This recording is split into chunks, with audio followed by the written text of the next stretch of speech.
Hello and welcome to Taskmaster Talks with Kevin Sullivan. I'm your host, JP John Poz. With me, of course, star of the show, former WCW and ECW World Tag Team Champion, one of the greatest minds and bookers ever in the history of the business, the Games Master, Taskmaster, the devil himself, Mr. Kevin Sullivan. Kevin, how you doing today, sir? Very good, JP. How are you, my friend? I am doing good. What's going on with the Tales from the Territory? I saw you popping up over there like crazy.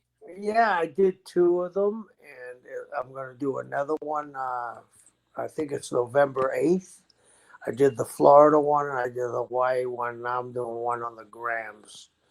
So it should be very interesting. And it looks like they got a winner there, that's for sure.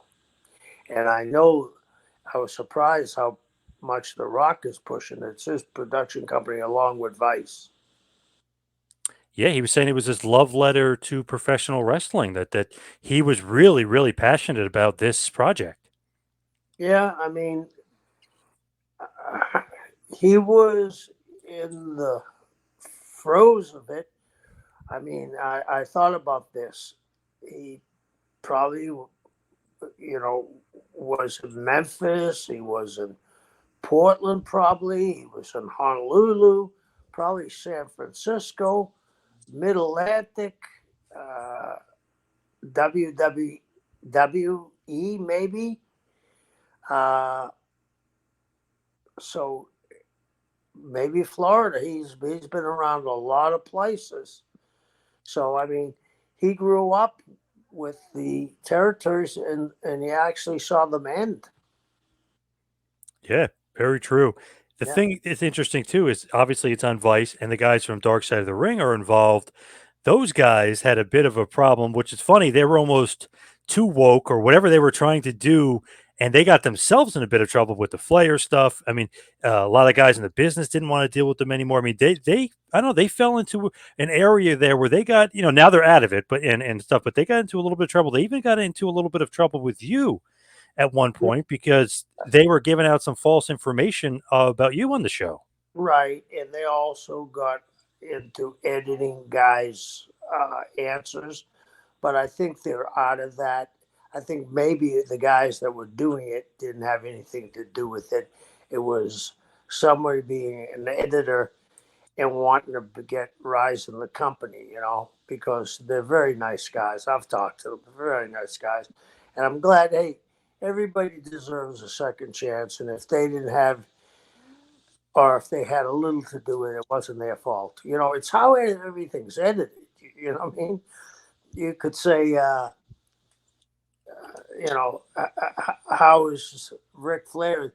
You could say, oh, he's a wonderful guy, and then later on something is said, and they put the edited version in, which doesn't say anything about him being a wonderful guy. And Rick paid the price for that. A lot of them did. Tommy Dreamer too. Yeah, yeah, yeah.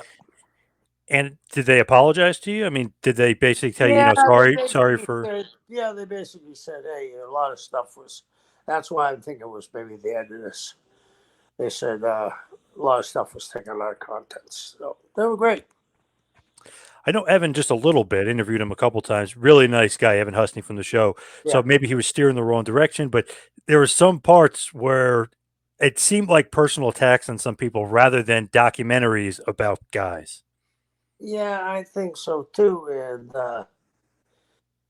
here's the thing: how long ago was that plane ride from hell? 25 years ago? 20? 2020, I think. Yeah, Oh, 2002. 20. Are you going to remember what really happened on that plane? You'll remember some things, and it won't be 100% clear. But everything you're going to remember precisely. I just read a fascinating book, and that was about, it's a psychology book that every time you remember a memory, you've changed that memory. Like, suppose you and I went out on a boat fishing and we caught a bunch of fish. And in your memory, the boat is blue. In my memory, it's red.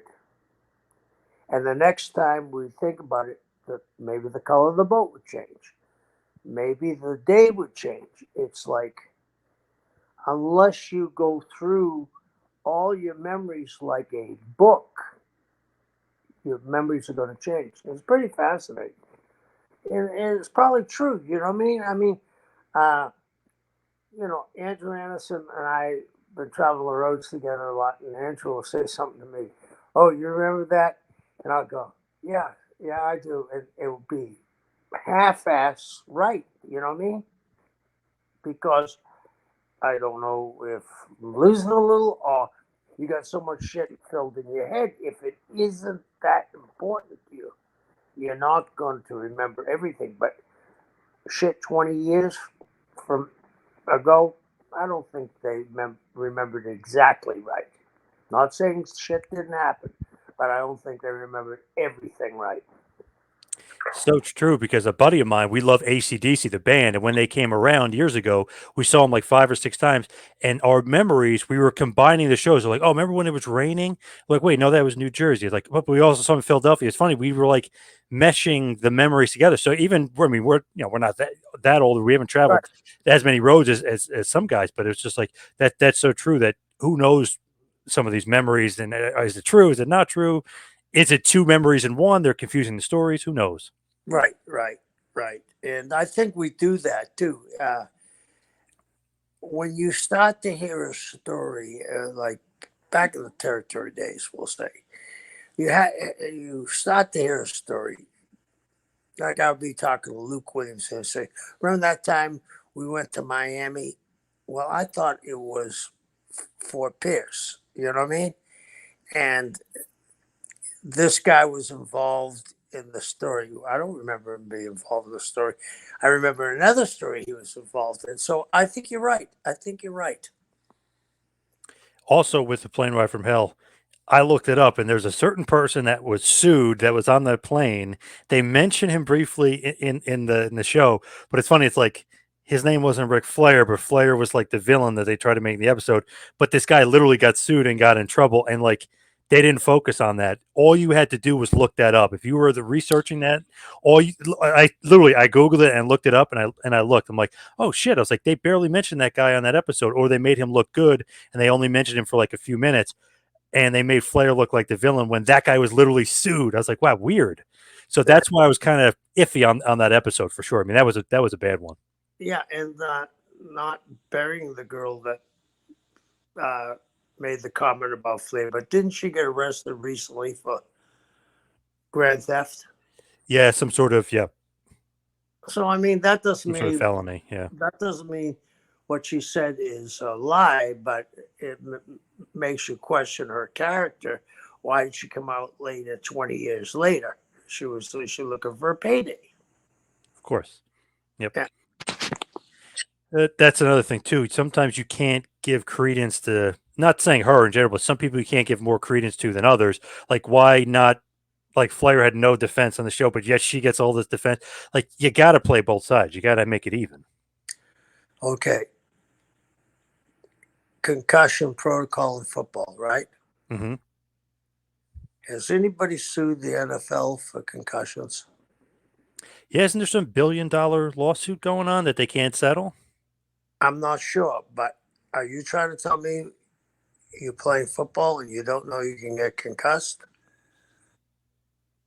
Well, yeah, that's true. I mean, you should be aware of that, of course. Yeah. Well, what I'm saying is uh, the difference is like in MMA, right? Those guys are going to get concussed all the time, right? Yep. But they're not employees, Yeah. right? They're independent contractors. Yeah, technically. Uh, and what I'm getting at is, are you trying to tell me you're an MMA fighter and you don't think you're going to get a concussion? You're going to be the greatest in the world then. So, I mean, everything can be slanted and disinformation. And we're at a real strange age in our life cycle. I mean, you can't believe anything you hear. Sad but true. Isn't that crazy? You have to like triple check people nowadays. Yeah, yeah, yeah. So, Tales of the Territory, I saw you were on Rock's Instagram page. They have a cool drawing of you. I mean, if they make a poster of that, I'll buy that. That poster is awesome. He's got Lawler on there, got you on there. Very, very cool. Yeah, it was a very, very nice poster. I'm glad I was on it. It was very nice. Were you surprised, or did they tell you you're going to be on it? No, I was very surprised. Somebody sent it to me. Just my daughter actually sent it to me. Wow. Yeah, and she never sends me anything about wrestling, but she sent it to me. She was probably on the Rock's Instagram page. You probably saw it on his page. Yeah, yeah, I think she did. She likes him. His movies, and he's doing a movie with the guy she really likes, the Captain America guy, Chris Chris Evans. Evans. Yeah, they're doing a movie together now. Oh, wow. Yeah, so I think she was following that and then saw that. Yeah. So, a little bit of sad news, unfortunately, with the passing of Antonio Inoki, absolute god of wrestling, legend of wrestling. There's no doubt about this. 79 years old. What did you think about the passing of the great Mr. Inoki? We'll never see the likes of him again. It was a different time and different era. And I worked for both of them. Bob, I worked for 4 companies there, but I worked for Baba first and then Oki at the end. He kept it kayfabe to the end. He fought. When I first went over there, I remember reading about him fighting Anton Ginsing. He was, I believe, from Sweden, one of the Scandinavian country, and had won the Olympic judo, and he fought him. Then he got into a shoot fight with a Pakistani wrestler, and they were supposed to work, and he got the wrist lock on him. What's that? Khmer hold? Yep. He got the Khmer hold on the guy tapped out. But what I thought was very different about Inoki, I never talked to him that much. I had one meeting with him.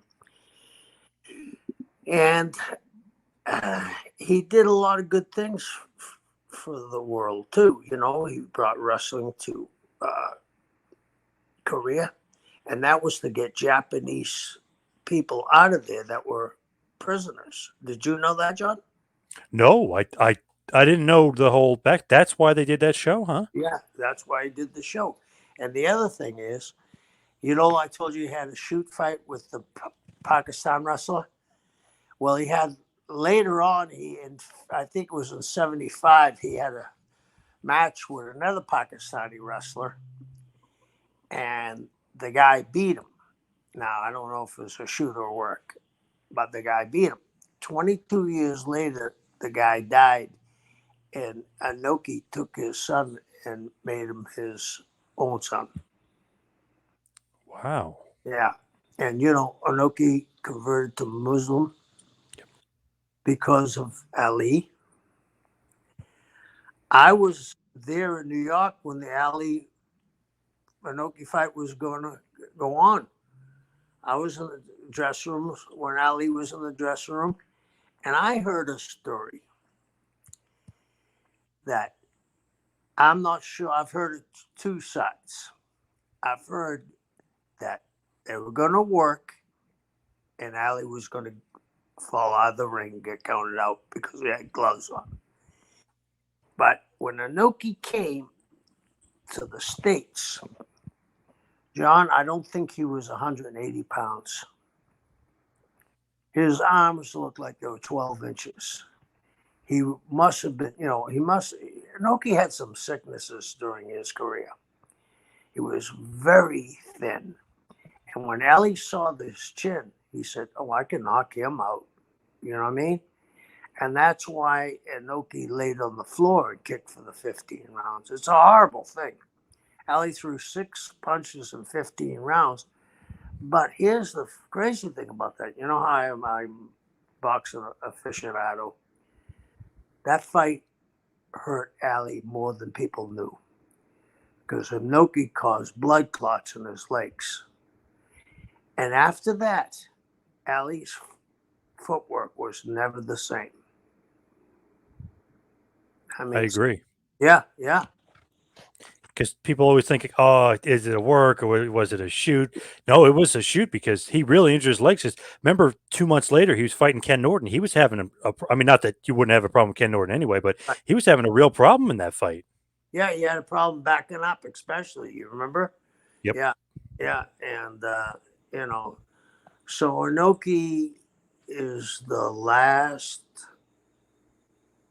of the guys that I think try to keep it as real as possible because he fought so many different guys from all over the world. Like he fought Gracie. One of the Gracies said he was one of the top 5 fighters in the world. Now, I'm not going to say that's true, but because they did business together, but I don't think he'd go that far out on a limb if he didn't think Inoki could carry his shit. Right. So, yeah, I'm sorry to hear that. Amazing career and amazing life. And if you look at Ali after that, basically it was like 4-3. I know it was like the final 5 years of his career, but only like a 4-3 record. So you would think like, wow, that's amazing. He really, that hurt him more than a lot of people realize it hurt him. But you would think that, oh, it's not that big of a deal. He's just fighting Inoki. Inoki's just gonna lay on the ground and kick his legs. But that really, great strategy by Inoki. I know it made for a boring fight, but hey, he didn't get knocked out, and he ended up just with a draw with Ali. Didn't end up losing. Yeah, and look who they had. They had Kyle Gotch in Inoki's corner, and they had Gene LaBelle as the referee. Yep. Pretty, pretty stacked card, right? Yep.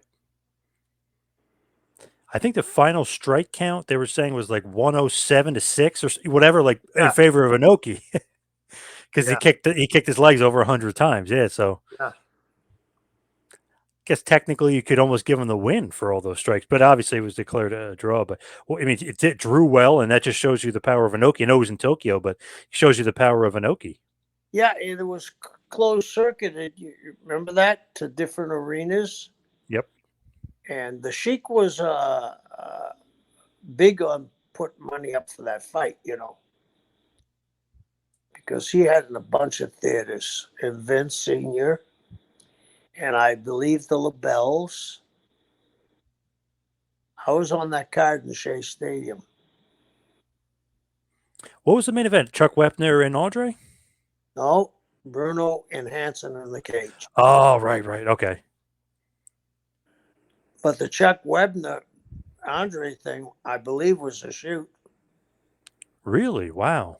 If you go back and watch it, you can see Webner potato him in rabbit punches, and that's when Andre threw him over the top rope. And you could see Monsoon getting hot and chasing into the guys. I don't think it was a work. If it was done very well.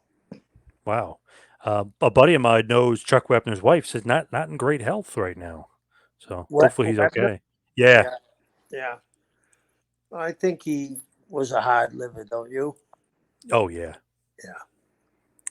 With Inoki, it's almost like okay, he fights Ali, and that just makes him kind of like internationally known. You know what I mean? Like, yeah, you had Baba and him kind of going back and forth as far as like who's like the big dog in Japan, but I feel like Inoki kind of leapfrogs him because he fought Muhammad Ali. You know what I mean? That just like his national and global notoriety shot through the roof. Yeah, absolutely. And especially in Asia, because, also he was a congressman. Are you aware of that? Twice. Yes. Yep. He was a congressman. The first time, I think there was a bit of a scandal with him and his party. And then, uh, he came back and won, but he did a lot of good stuff. Like I said, the thing in Korea, bringing the prisoners back, Japanese prisoners. and adopting the guy he wrestled son. So I mean, I think on his side of the board, there's a lot more good than bad. And he's trained or was trained many, many years ago by Ricky Dozan, who's Right. North Korean apparently, and Carl Gotch. I mean, he had great training, but that's where the North Korea Inoki connection comes from, right? From Ricky Dozan. Yeah, and they actually went. I didn't know this until lately that they went to see Ricky Dozan's birthplace, which is a museum now in North Korea, and he's buried in North Korea, which surprised me. Are you aware of that, John? I did not know that. No. Yeah, that surprised me. I thought for sure he would have been buried in Japan. Yeah, he was like a god in Japan. Wow, Yeah, crazy. yeah. Basically, the big star of Japan, like the The Jim Babe Ruth. Londas or the Babe Ruth or the Hogan or of Yeah, Japan. Yeah. yeah, yeah. So with like Inoki and that training, when he obviously breaks off and becomes New Japan Pro Wrestling, what do you like? What did you think of just the I don't know, I guess the scale of the way he turned New Japan into not only huge there, but I mean he'd bring in guys Dory Funk, Terry Funk. I know they're more old Japan, but he'd bring them in. He'd bring in the Hogans of the world, Andre the Giants. I mean, he'd made it so that it was a global thing. But obviously, it's New Japan Pro Wrestling. What do you think about New Japan? Uh, he had a fight to make that work too, because at first Bobber got, they both became NWA uh, territories, but at first it was just Baba, and there was a lot of hands off on Inoki through the NWA, but Vince Senior booked for Inoki, which was a very unusual thing. Vince Senior booked for Inoki, and Bruno booked for Baba, and the Wow. Funk booked for Baba too. But that's pretty was pretty strange. The star and the owner worked for two different companies in Japan. Yeah. Yeah. Very, very odd. But It, his go ahead. but what he was able to do is just amazing with making those connections and being able to be tied to those guys. Yeah, and the other thing is, do you know Bob was a big draw in New York City? I was going to mention that to you because they give him the WWF title technically. I know they take it away and Backlund gets it back and they pretend it didn't happen, but he's technically WWF champion. Yeah, but I mentioned Baba was a big draw in New York City. Do you know that before Inoki? Oh no, no, I didn't know that. He was big in the gardens. He worked with Bruno a couple of times in the gardens. And because of that, uh, they had a great friendship. And Bruno never beat him in Japan. I think he did a job for Baba, a count out. Interesting. Because then obviously Inoki comes over and he Right, becomes a big star and a big draw because in 1979 in Japan, technically he beats Backlund and then right, Backlund gets it back in New York. right. And wasn't that Bobby wrestled Bobby Duncombe to get it back? Pretty sure. Yes. Yep.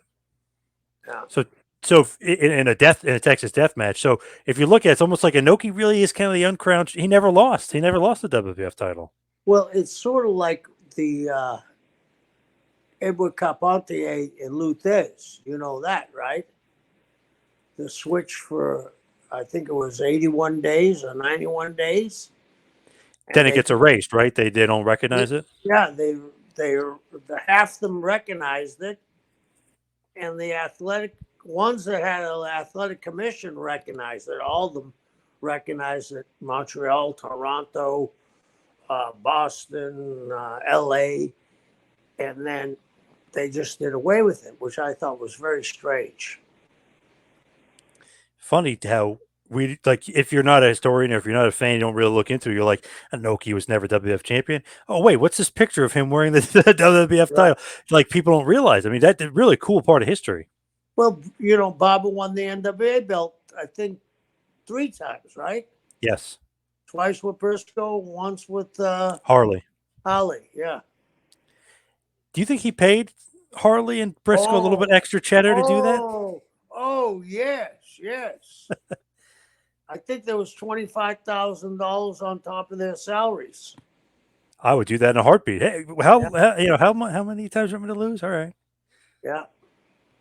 Wow, look at that. Do you think Inoki maybe did the same thing with Backlund? Oh, I'm sure. I'm sure.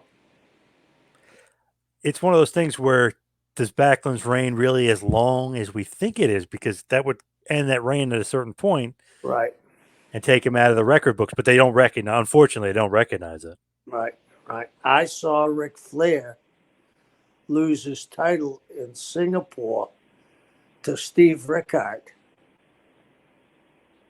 Who the hell is that? who was the promoter of Asia, New Zealand, owned Hawaii at one time. Yeah, So he paid Flair. Flair put him over. yeah, I thought you were going to mention like Jack Veneno or one of those guys that Flair lost to randomly. yeah. No, Steve Rickard. Wow, crazy.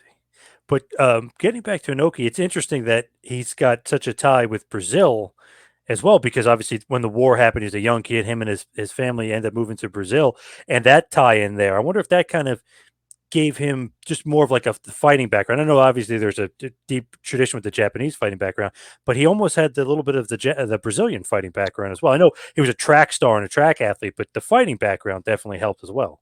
Yeah, and have you heard that he met Ricky Dozan in Brazil? Yes, that's what I was going to mention. That kind of ties him into pro wrestling too, because that's how I don't know how, but that's how we met Ricky Dozan in Brazil. I mean, I wonder how Ricky Dozan was he wrestling in Brazil, wrestling in, about that time there used to be a lot of wrestling in South America. Rocca came from there. That's where Antonio Inoki took the name from Antonio Rocca. I wonder if Ricky Dozan was over there wrestling. Yeah, I never got the full story of maybe he was doing a tour. I don't know if he was on vacation, but somebody introduced him to Inoki. He's like, this is a Japanese kid living here in Brazil, and he basically became like not his disciple, but his protege. He Right. became because he's like, hey, I got JPW, JWA, the Japanese Wrestling Association. I got Carl Gotch over here. You're a guy we're looking at. We want to make you a star. And there's a huge Japanese population in Brazil.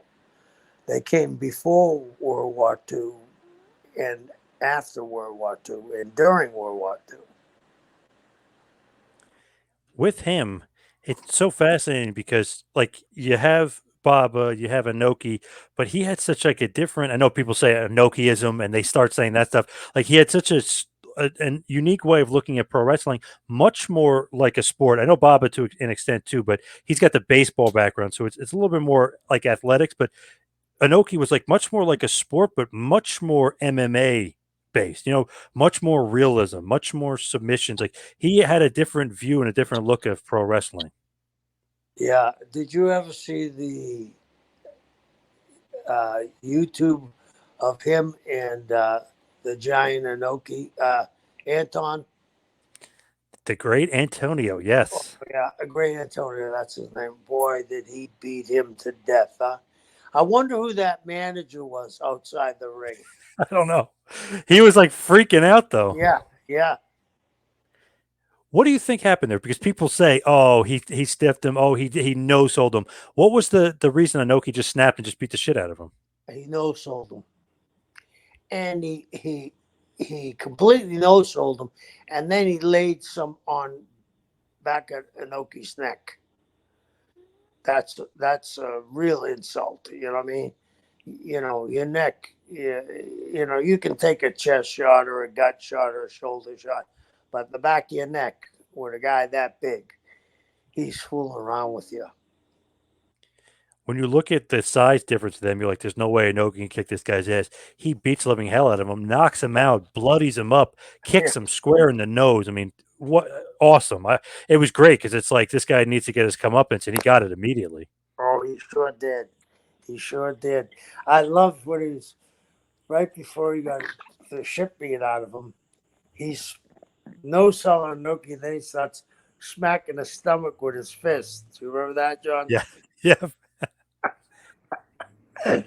Uh, If right here is where you're going to kick me, Antonio. Right here, right here. Oh, God. And if anybody hasn't seen that, go to YouTube, typing Antonio Inoki versus the Great Antonio. Man, I think Josh Barnett just posted it on Twitter and stuff. Obviously he knows his stuff. He Yeah, was saying this is awesome. This is great. Kick this guy's ass. yeah. So when you look at just Inoki and just look at what he did, how does he get all these great stars from the U.S. to Japan? The Andre the Giants, the Hulk Hogan's, the Vaders. How does he recruit these guys in? Because he makes them into, huge global stars with a lot of his help. I think the Japanese thing really gave Hogan his first power, where he could turn down Vern. Uh, I think he was willing to pay, and I think he had a good view on talent. He saw that you weren't going to find a 6'8" guy, blonde hair with muscles like Hogan. You weren't going to find a monster like Vader everywhere, a giant, you know what I mean? And then the Brody, right? And Abdullah, you know, Tiger Jet Singh. He brought in a lot of freaky people too. And then he would settle it off by bringing in pro boxers. Didn't Leon Spinks work for him for a couple of shows? Yeah, and he would love bringing in the Japanese, not the Japanese, the Gaijin, wrestlers, like the Russian guys that would win the Olympics, Right. that guy Salman. I mean, there was a bunch of guys that were like Olympic legit wrestlers he'd bring in.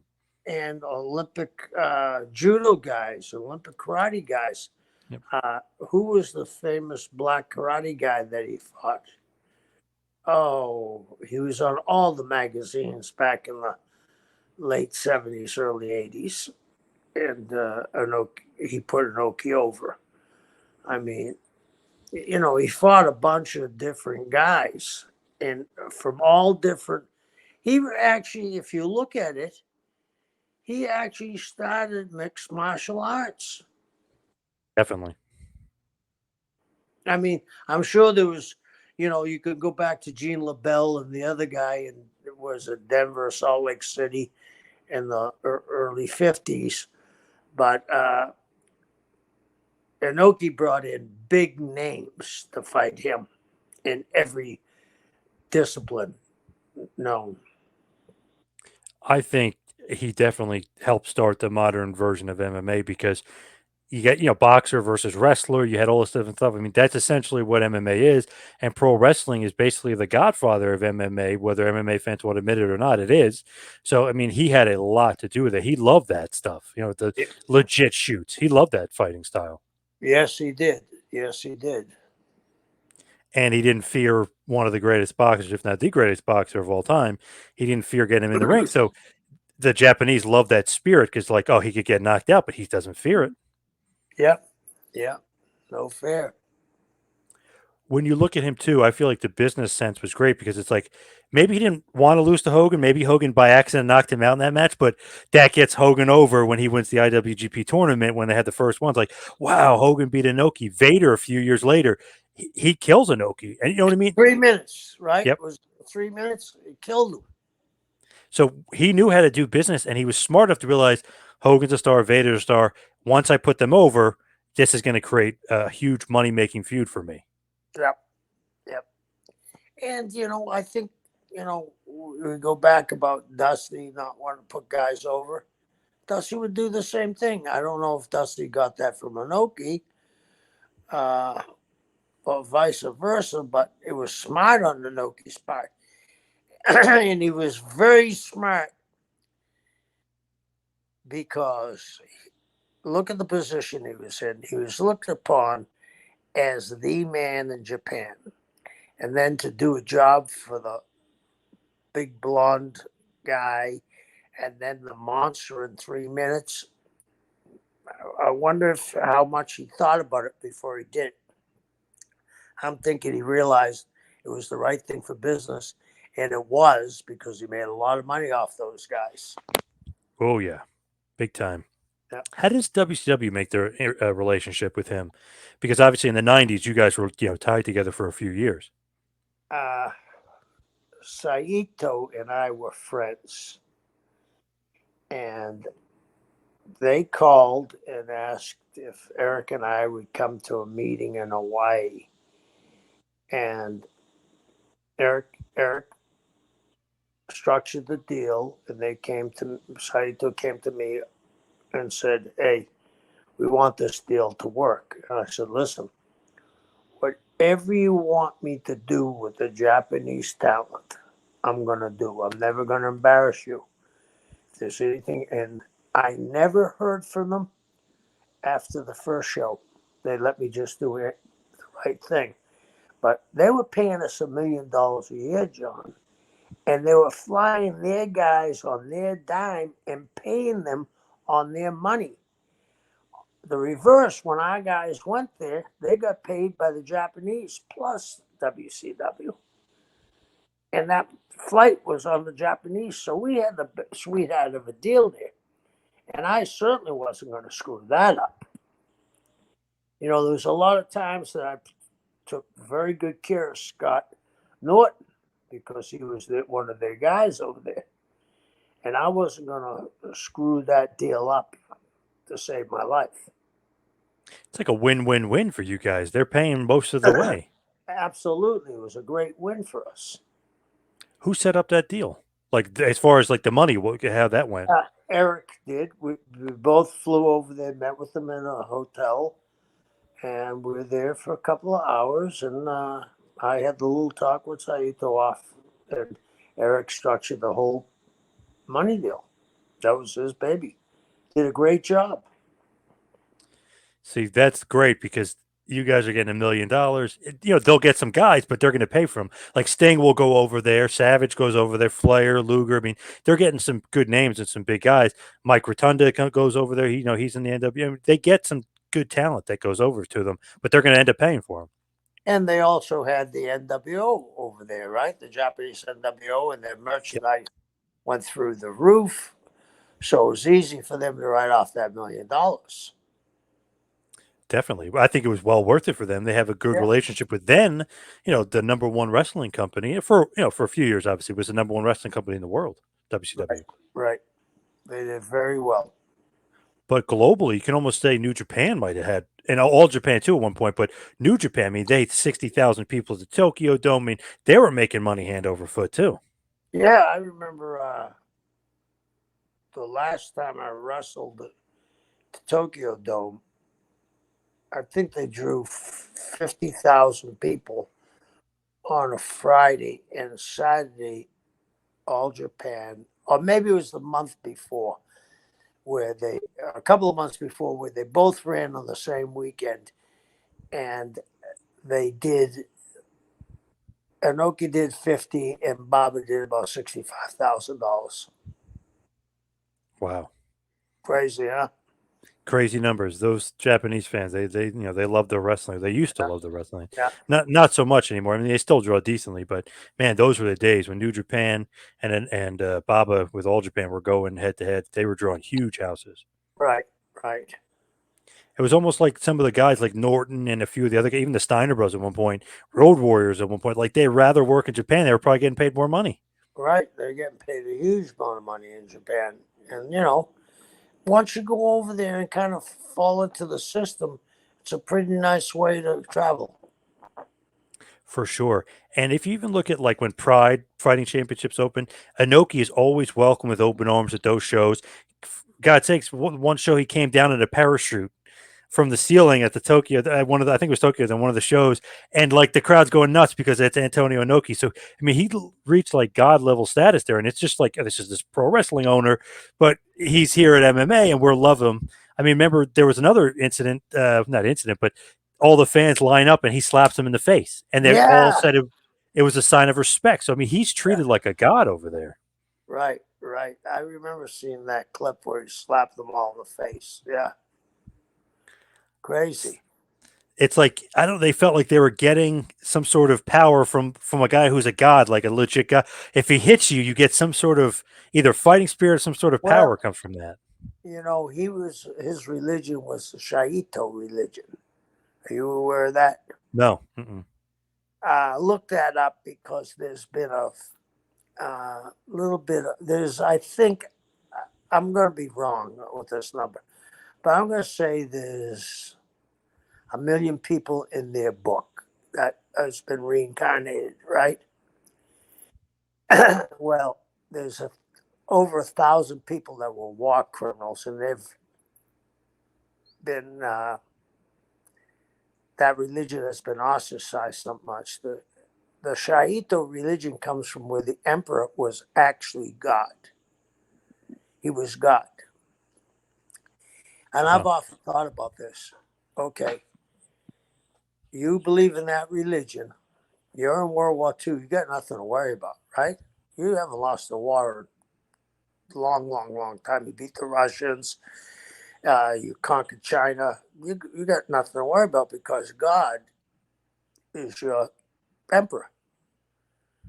What happens when they drop the bomb the next day? When you realize that human being isn't God?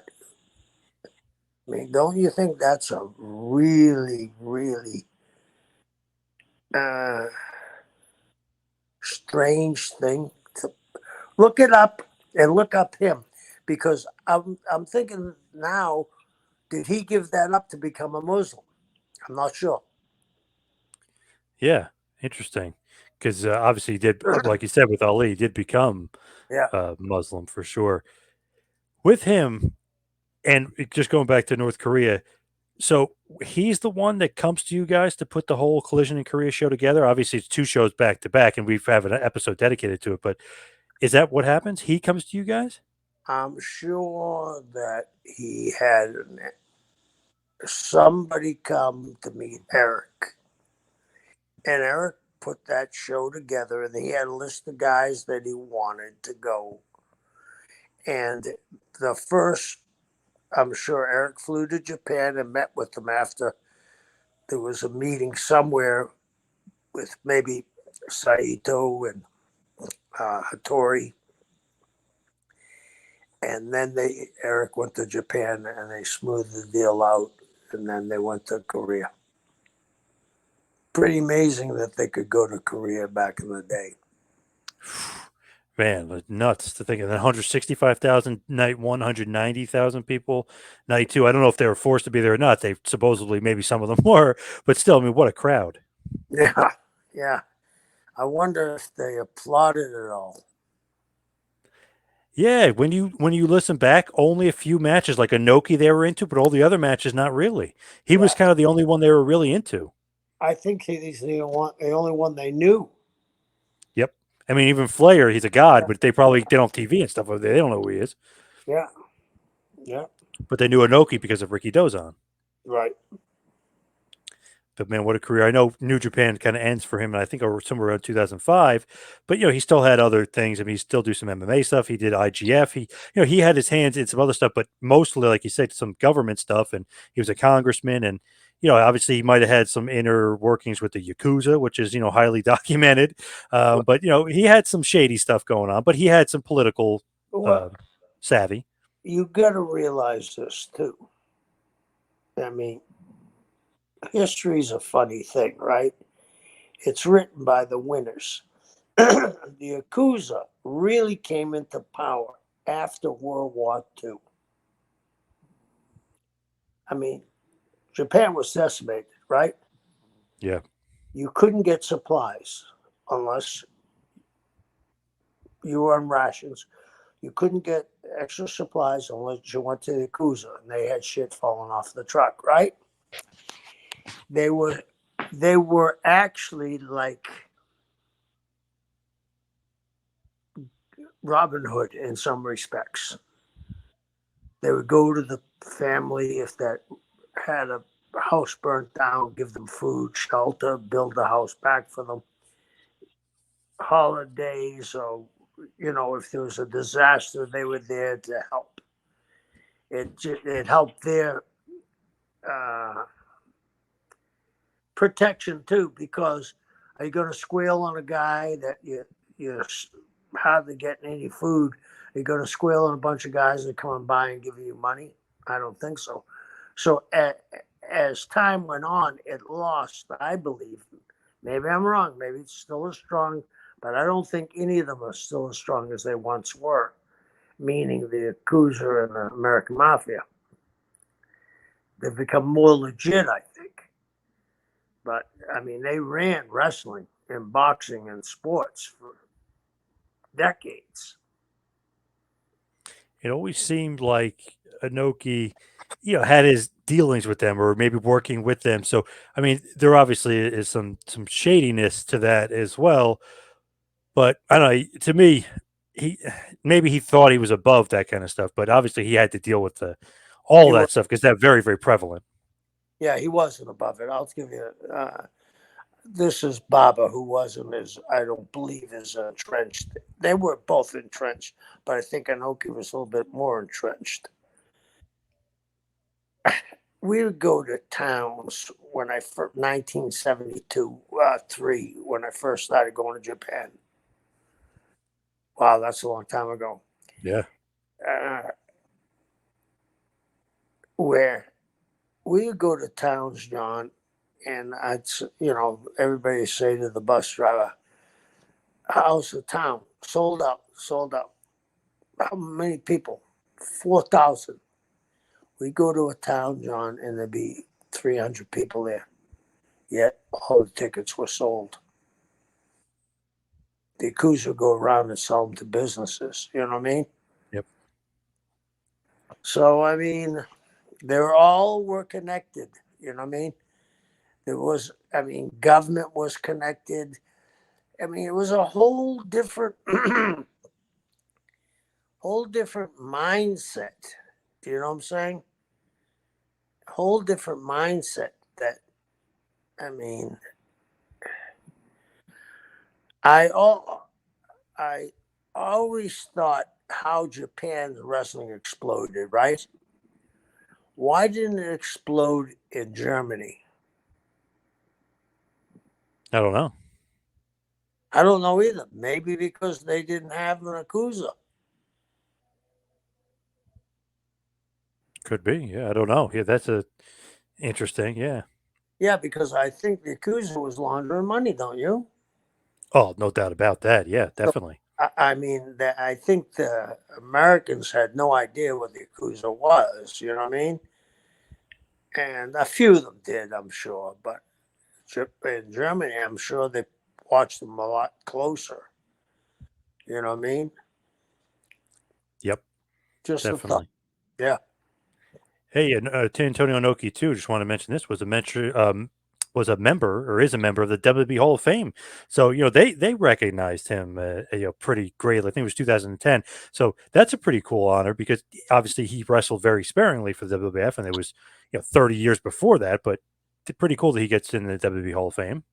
I think he deserves to be.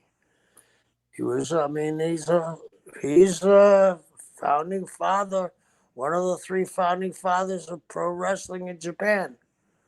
It's Ricky Dozan, Baba, and Inoki. For sure. Yeah. What an interesting life, like, if you could look at it, because we're talking about North Korea, like what the hell, like that's crazy. The Yakuza, like that's crazy. We're talking about wrestling Hogan, Flair, Vader, like all these big names, but then like negotiating with Saddam Hussein to get, who's a terrorist, to get guys Right. that are Japanese out of Iraq. So it's like holy crap! Like not only that, it's like you're dealing with terrorists. Like wow, like what a life. Yeah. It was a life well lived, you know. Hats off to him. God bless him. Kind of creating, whether you want to say it or not, pseudo creating MMA, fighting Muhammad Ali. What do you think, though, really is the legacy of Antonio Inoki when you look at it? Because all this stuff we're saying, North Korea, Ali, Saddam Hussein, the Yakuza, Hogan, Flair, I I, mean, New Japan Pro Wrestling, MMA. What's his legacy? I think I said it earlier. We're not going to see his likes again. He's one of a kind. I agree. To me, it's like you don't want to say a guy's like a god amongst men, but I love saying that because he really was. If you look at it, it's like wow, Yeah, like his stature was like unbelievable. That if he touched another human being in Japan, that human being is like yes, even if it was a slap, like yes, he touched me. right, right. And, he just didn't do it for himself either. Like you said, he went to Saddam Hussein. And didn't he go to Gaddafi too at one time? There was somebody else. I missed it, but there was somebody else. There was another huge name terrorist that was involved in his crazy life. Yeah, it might have been Right. Gaddafi. Yeah, I think it was Gaddafi. Yeah, yeah. I mean, that part of the world, he was, like you said, a god. Did you love working for him? Did you enjoy that Oh, part? oh yeah. I mean, I love working for the Japanese. I mean, they very treat you very nice, but it's business. You do your job, you're going to be treated very, very well. So as far as Antonio Inoki, obviously, rest in peace, 79 years old, one of the greatest of all time, God amongst men. Like you said, there'll never be another one like him. But as far as you and Tales from Territory, what were the episodes that we're going to see you on? I don't know if you know when, but like which episodes will you be a part of? I'm part of the Florida one, I'm part of the Hawaii one, and now I'm going to be part of one that's about Eddie and Mike Graham. Very interested in watching these because they're on my DVR, but it's very interested in kind of catching up on them and watch them because they seem good, especially if The Rock is pushing and his company, and it seems like it's going to be damn good. And I believe it starts October 4th or 5th, doesn't it? Tonight, maybe? It is soon. I know one has been recorded on my DVR already, so it might have been Oh, October 4th. okay, great. But let's hit the plugs. You can follow me on Twitter and Instagram at Two Man Power Trip. Check out the website, tmptempire.com. Kevin, where can we I'll be find you? I'll be down at Coastal Championship Wrestling later on in the month, and I'm taking some little time off and going fishing, Florida. So that's about it, JP. Nice. Of course, you can go to Pro Wrestling Tees, prowrestlingtees.com, and visit the Kevin Sullivan store. Get some cool stuff there. And Kevin, I don't know if you realize this, but Fishing Clash is a sponsor. Great app that you can Wow. easily download on your phone. And I know you love fishing, so Yeah. I got the app here on my phone. This thing is cool. It's a little addicting, but in a good way. Like you're gonna love it. The promo code, of course, is Taskmaster when you go on there, when you go under codes. But thank you, everybody, for tuning in. We'll see you right back here next week for a little Taskmaster Talks with Kevin Sullivan. We'll see you next week, folks.